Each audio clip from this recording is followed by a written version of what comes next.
আসসালামু আলাইকুম ওয়া রাহমাতুল্লাহি ওয়া বারাকাতুহু। ইন্নাল হামদুলিল্লাহ ওয়াসসালাতু ওয়াসসালামু আলা রাসূলিল্লাহি আম্মা বাদ।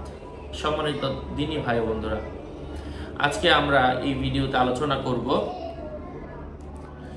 যে দোয়াটা পাঠ করলে আঁচিল দূর হয়ে যাবে। যদি কারো আঁচিল হয়ে থাকে, আঁচিল দূর করার জন্য কোরআনের এই আমলটা অত্যন্ত পরীক্ষিত। আলোচনা বুঝতে সাথেই থাকবেন। যারা এখনো চ্যানেলটি সাবস্ক্রাইব করেননি, সাবস্ক্রাইব করতে ভুলবেন না। কথা দীর্ঘায়িত না করে আমি মূল আলোচনা শুরু করে দিচ্ছি। তো আঁচিল দূর করার জন্য এখানে কঠিন কিছু পদ্ধতি দেওয়া আছে। হ্যাঁ, আমি সহজভাবে বলছি। যদি কারো কঠিনটা মনে কষ্টকর হয় তাহলে আপনি সহজভাবে করবেন। আঁচিল দূর করার জন্য আপনাকে সামান্য পরিমাণের লেবুর রস নিতে হবে। হ্যাঁ, তারপর কিছু চুন নিতে হবে।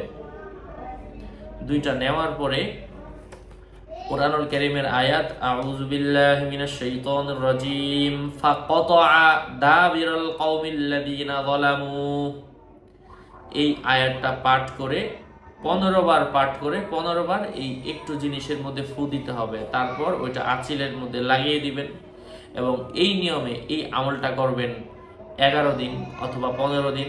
আশা করা যায় এর মাধ্যমে আঁচিল দূর হবে ইনশাআল্লাহ।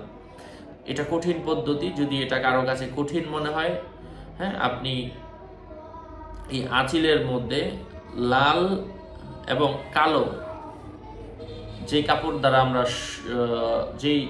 যেই সুতার মাধ্যমে আমরা কাপড় সেলাই করি, তন্মধ্য থেকে লাল এবং কালো কালারের সুতা দুইটা একসাথে করে আমরা আঁচিলের মধ্যে বেঁধে রাখবো এবং এই দোয়াটা 15 বার পরে 15 বার ফু দিব এবং এটা বাঁধাই থাকবে এবং এভাবে কয়েকদিন করলে আল্লাহ পাকের রহমে এটা দূর হবে। যদি এটাও কঠিন মনে হয় তো সেক্ষেত্রে শুধুমাত্র ঠিক এই আয়াতটাই পরে ফু দেন, যদি আল্লাহ পাকের রহম হয়।